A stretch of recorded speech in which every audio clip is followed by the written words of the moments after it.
So Hmm. have you got any stories that you can remember where you got good trades or bad trades that you could tell us? Yeah. Well, I've done as a kid, I've done many trades, good and bad. There is one I really remember. It's not really a trade, a direct trade, but we used to go to a place in Paris. I used to live in Paris back then when I was a child, and there is a place in Paris named Jussieu. There are like many card shops. Many they were selling and trading mainly Magic the Gathering at that time, but the Pokemania came all over the world and they start to sell Pokemon. So we were kind of allowed to stay in the front of the shops and trade and talk to people like this. And funny enough, we were with friends really aware of the Japanese card at that time because we had a Japanese shop in the center of Paris and they were importing many items, magazine and everything. So we were fairly aware, and internet start to become bigger and bigger early 2000, and we have an easier access to it. That's the beginning of the story. So we went there like, as usual on a Friday after the flea market, because we used to go to the flea market, buy cars, trade, and try to sell to the shop or find the people in the front of the shops. And there was a guy, a Japanese guy. He used to come to France. I don't know why. Maybe he was working, and sometimes he was bringing some cards. And there was one particular card I was eyeing for not ages but weeks, let's say, or month. And it's the birthday Pikachu number two birthday Pikachu. And for us, it was kind of a myth because you see the card, and at that time it was referred as like a grail of the Japanese card to have, and nobody in France has them, or in Paris where we met our friend and everything. And when the guy just opened the binder, it has like 2-3 pages of that card. I was a kid, but I knew I had to go for it. And you don't have like a huge budget, or you cannot trade a French card to a Japanese card. So what I did was fairly straightforward. I went to those shops, I sold all my card, and to shops they buy for nothing. But I was so happy to get this card. I was ready to go for it, and I gave like, I don't know, maybe 80% of what I have at that time, and I sold the card to the shop in order to buy the card. So it was kind of a trade. And I always remember this. I can show you the card. I have the card with me if you want. And it's funny enough, I kept this card for so long. You can see? That's the one. Can you show it to your phone or to the camera? Here. And this particular copy, I'll show you also here on the Zoom here. Normally, you should put your name here and your birth date here. Yeah. So here and here. And this card has been cut off here. Like here, sorry. So the former kid, the Japanese kid, removed that part, but he put it back and there is scotch behind. But for us, it was okay. It was fairly okay. And I really deeply wanted this card. And when I came, I told you it was on Saturday when I got the card. I was so excited. I was like sleeping with the card like this. And on Monday, I brought the card to the school, and I was like a superstar because nobody has it, and that was the effect, And I was very, very happy. And I always remember this card like one of a grail for me as a kid. So when somebody asked me for a trade, I always remember this card, this particular copy. Yeah. That's a great story. That's so you traded nearly all of your cards for it. All of the cards, and I think. Sorry. No, go on. Yeah, and I think at that time it was not that much, but for me, I think it was like $80 or $100, something like that, like wow. £60 or €70. It's not much. Well, it depends of the perspective, but for a kid, it was everything I had. And I was like collecting for months, so I have to give almost what I had just in order to get this card.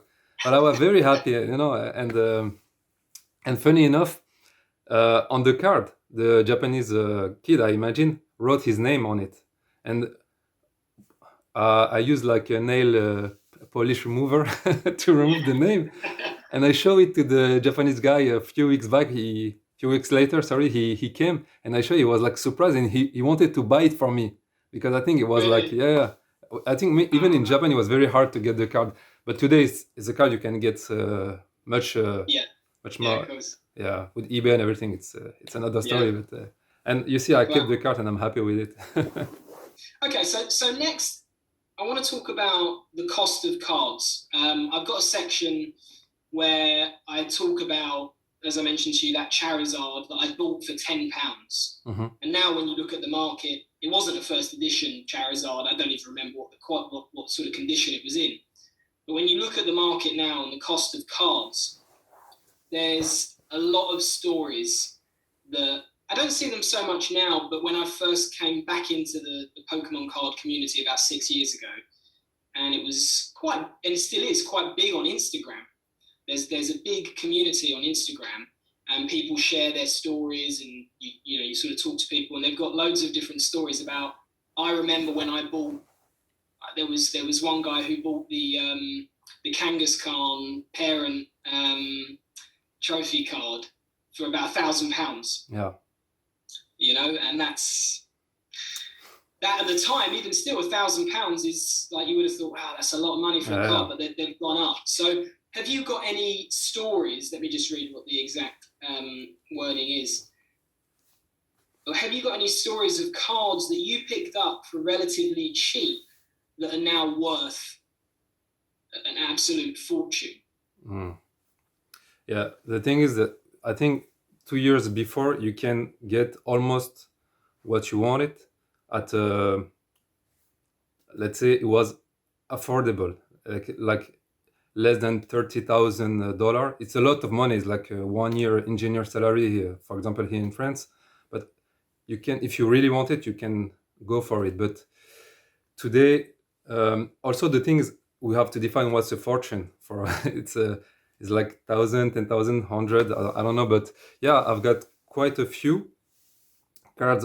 I was lucky. I restart collecting back in 2014, 16, like gently, not that much, but between 2016 and 2019, I was very active, and I picked up many cards. And as you say, and you mentioned something very accurate, is it's always a matter of perspective, because if you see a card that is auction or listed at let's say 10,000, but if you have no higher sales, or it's like a record sale, nobody will naturally go for it. But today, if you see a Kanga, let's say the guy has a Kangaskhan family event for 10,000, even no matter what the condition, they'll go for it, because the game has changed totally.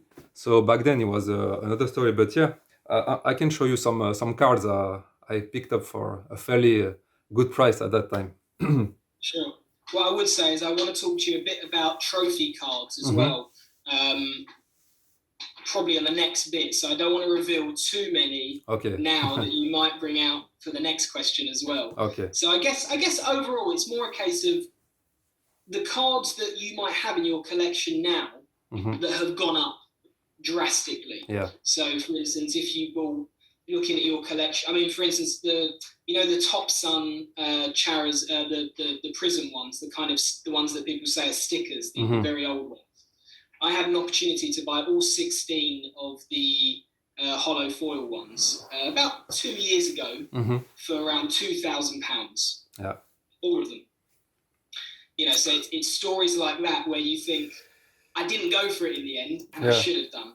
So it's that sort of thing. So it's interesting to see what you say. Since you mentioned it, I'll show you one of the cards, and that's the Prism you're referring to. And I was in the same shoes as you. I saw the card like a few years back, and I got this copy for I think $200. It's today is a steal. And the last record sale was over 20,000 just for one card like this. And that's the green version. So you have the green and the red. And today you have only like 62 PSA 10, which combine red and green. And yeah, why? Because people start to search and find some information about the card, and they discover that it might be not only the first, let's say, holographic depiction of Charizard, but also maybe and most likely to be the first ever depiction of Charizard on a card. It's not a TCG card; it's a Cardass.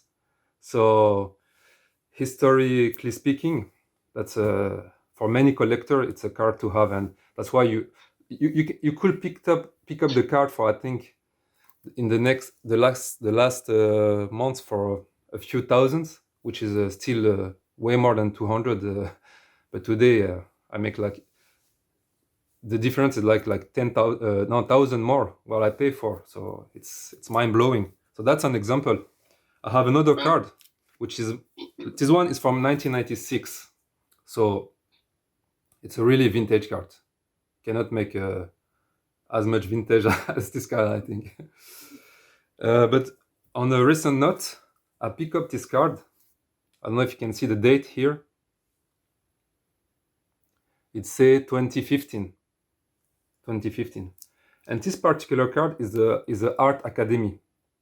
Art Academy, basically, it's an event, or let's say you submit your artwork to the Pokemon company, and if you win, not only you're a winner, but they send you 100 cards with your artwork on it. And it was in 2015, and you can grab this card in Japan for $100. And today, this particular copy is worth over 5,000. I don't track every day, but the last time I've tracked, like a few weeks back, it was 5,000, and I guess it has gone up more than that. And you have only 100 of it. And I have plenty example of card I pick up for a good price.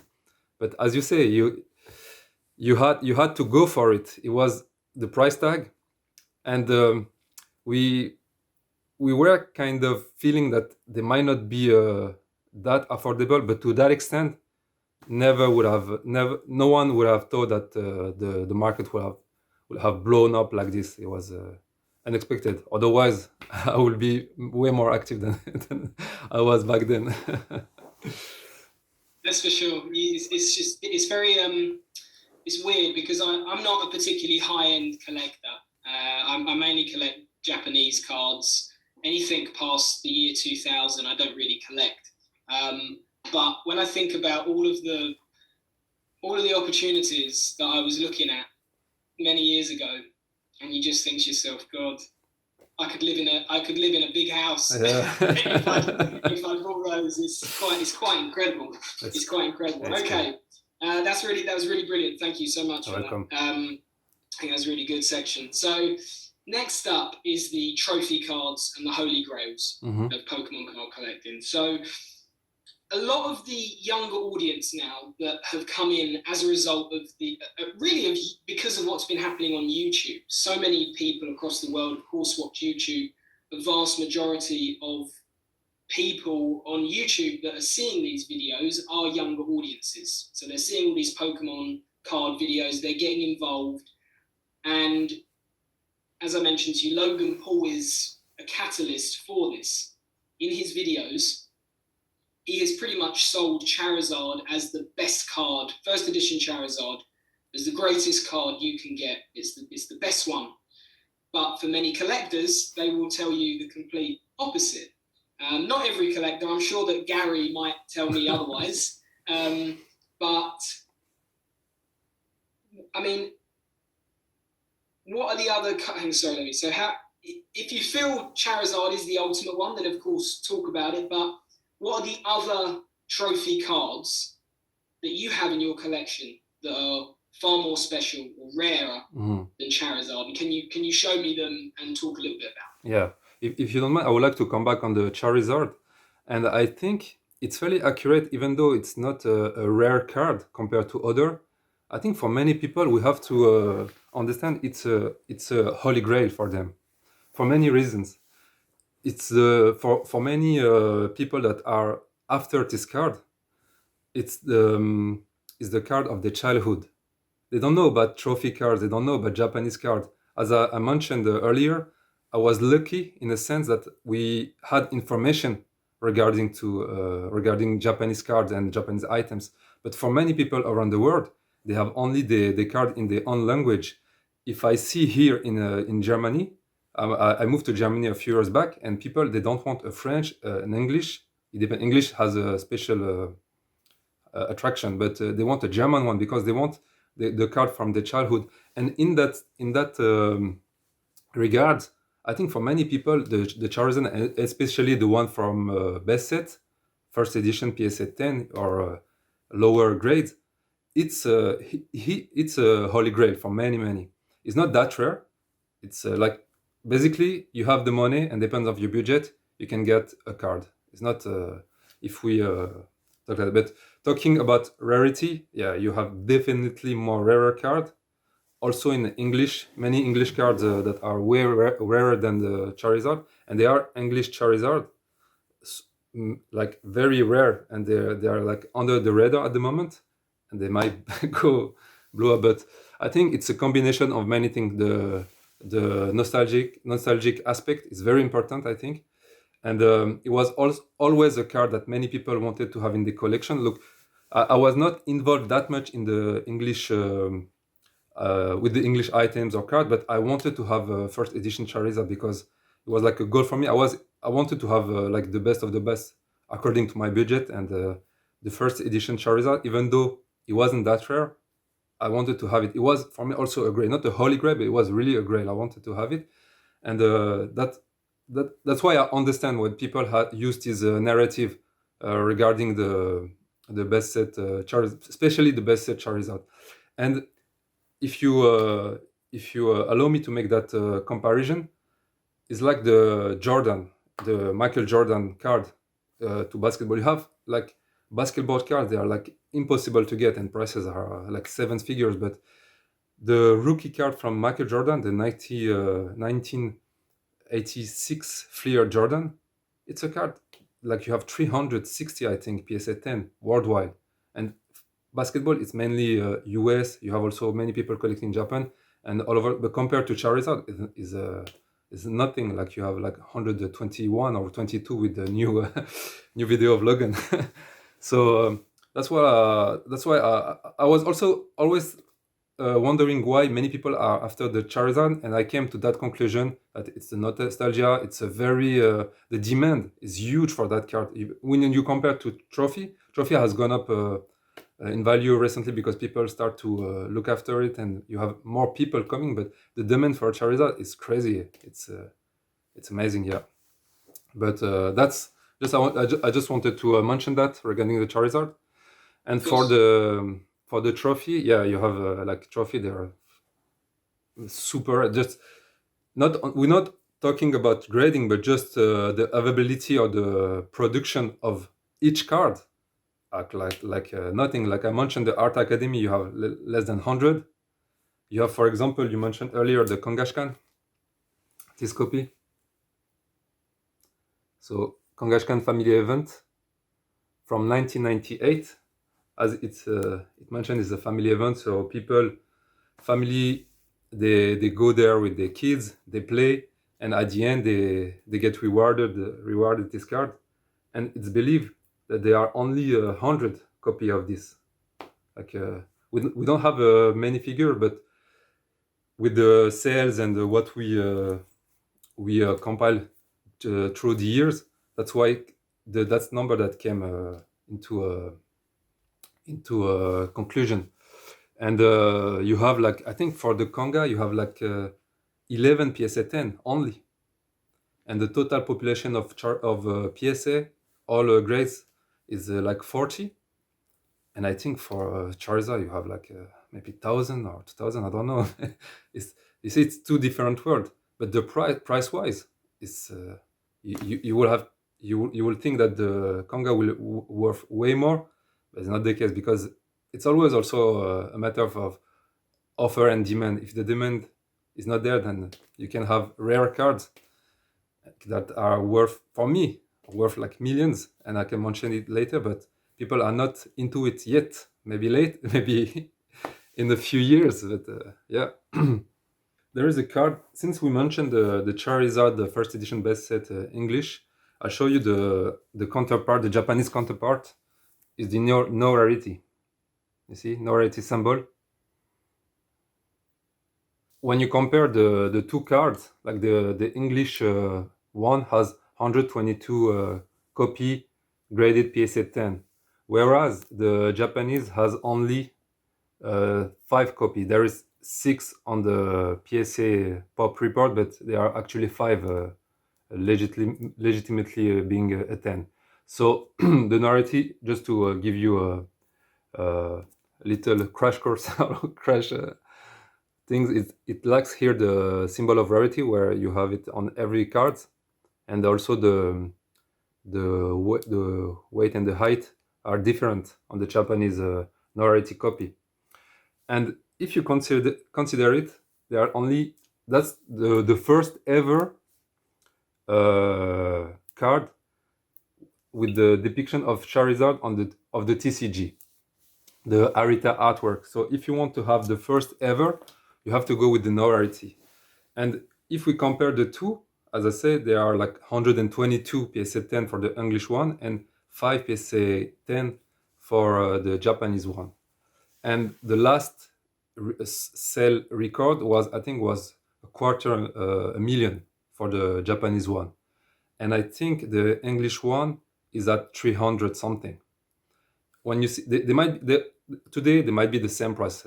We don't know. It depends of the buyer, the collector, the one who wants it. But historically speaking, if you compare the rarity and everything's on all in all, it should be the no rarity that should reach like crazy figures or whatever, or a huge price.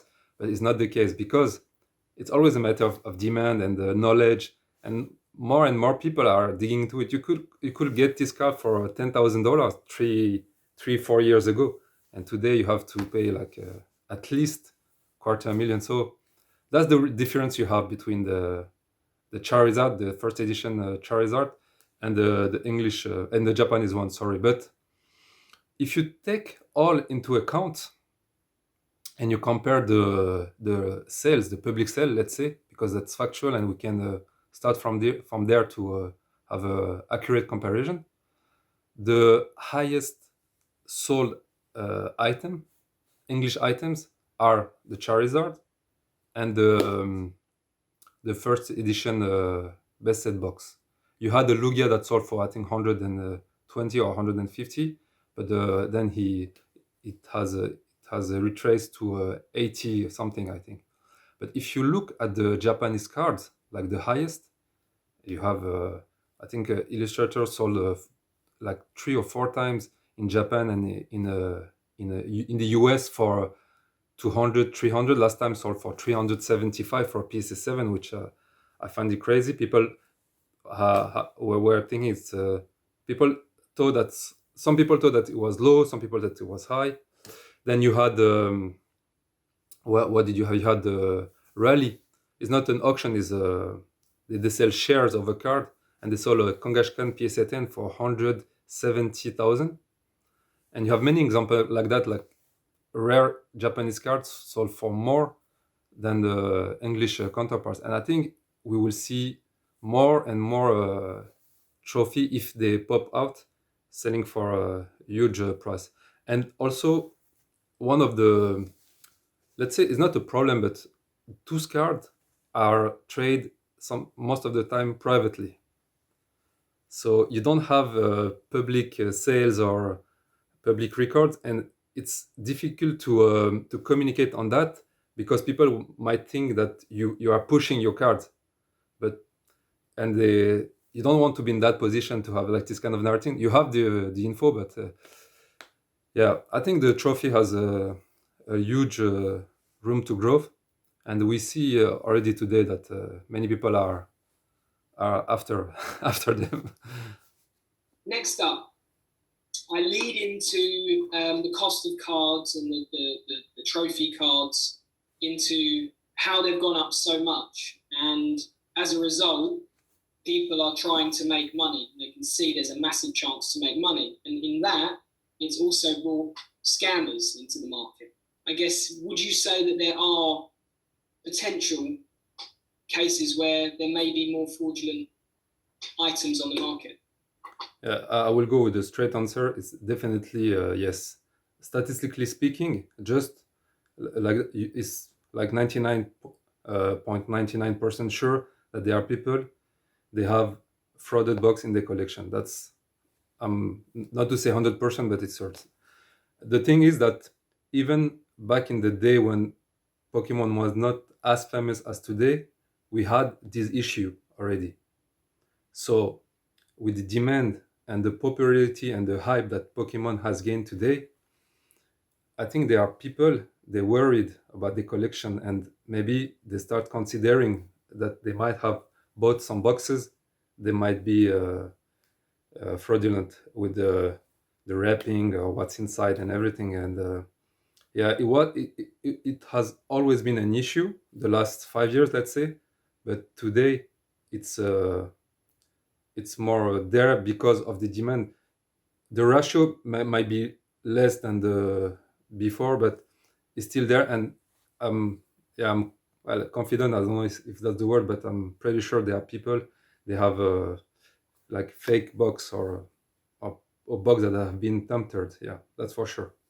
Really, now it's coming to sort of the conclusion of what I want to find out. So the sort of final bit I talk about is actually looking at YouTube and the Pokemon community and how long it's been going for, and the changes that have happened.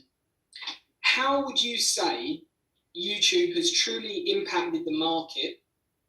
And do you think this hype that where we're at and the prices will continue and can continue, or will come back down to where they were? Yeah, that's a very good question and a very tough one, really. I will try to answer the best as I can with my understanding.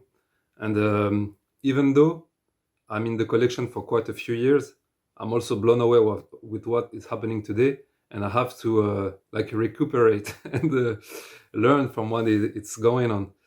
What I would say, you mentioned the former YouTubers. I think they were like the soil of what is happening today. They put the seed in the soil, and that's the result we have today. Last year, because I think everything changed last year with the global situation. Um, as you mentioned, Leon Hart and especially Logan Paul. All and all, that's the whole package, and I think the main reason why we are here. Regarding YouTube, I think you will always have a YouTuber that I'm pretty confident with that, and it will depend of I think two things. If Pokemon continues to bring interesting items, also they have to do something with the offer, because you see there are some issue with the acquiring new items. And I mentioned new items because today what drives Pokemon are the new items. That's like I think for 80% at least. And if they do a good job in that direction, there will always be a collector. Second point is Pokemon is intergenerational. You have like 4 to 5 generations involved in Pokemon. So it means I think you have, and I'm very conservative by saying this, you have like 10 to 20 years of people who will be collecting Pokemon. That's the second thing. The third point is the demand, or the people that came last year or are still coming. It's huge. It's worldwide. It's a worldwide phenomenon. And many people say that it might be even bigger than the Pokemania we faced in the early 2000. I mean, in Europe, UK, and because in Japan it was a bit before that. And that's something very important to bear in mind. So many people came into the hobby, they will stay. Whatever they will do, they'll go to trophy cars, they go to high hands, they go to new sets. And when you look at all of these points, I think we'll see a retrace. We won't see the price going up like this forever. That's impossible. Maybe the strongest item that will be not that much impacted will be high-end items, because they're considered today as luxury goods. And if you look, if we had to make a comparison, if you look at the 2008 economical crisis, the art market went up for like 20% during that time. And as we said, the rich, they don't have they don't feel the crisis. And I think for Pokemon it will be the same. And something that I think many people forget is PSA, the grading. That's because many people send their card to be graded, and a lot of cards are stuck in PSA at the moment, and they hire like almost 200 staff people. So when all those cards will come and flood the market, statistically the price will go down. So I sort of finish by saying that Pokemon means a lot to so many people in different ways. So what does Pokemon mean to you? And if you could start that answer with Pokemon to me means, and then lead into what you want to say. Yeah, really, Pokemon to me means way more that people might think, because I was lucky to be involved in Pokemon as a kid back in 1999 in Europe, and I never stopped collecting or watching Pokemon. Even though when I was a teenager, I kind of let my collection aside, but I was always lurking of what's happening in the Pokemon world and everything. And I always had this goal in my life: when I get a job, like a full-time job, and I'll be graduate and everything, I'll go back to my collection and finish what I've started as a kid. That's first of all. And today, I'm lucky that my collection has grown up in every direction. I'm very fortunate, and very happy with that, of course. But the joy that Pokemon has brought me so far is way beyond all the hobby I had. I was a huge fan of Zelda, Dragon Ball, the French comics or Belgian comics like Asterix, Tintin, or even normal comics. But what Pokemon has done to me, or has brought to me, sorry, is is is very special. I have a very special connection towards Pokemon, and among all the hobby I had so far, it's is my favorite. Is my favorite. Meeting, as you mentioned earlier, meeting people. I think the experience and the journey is why maybe I cherish the most today. And I was lucky to meet quite a few people, and also like I met Arita also, and meeting like the illustrator is something special. I really recommend anyone to meet that guy and to share with people.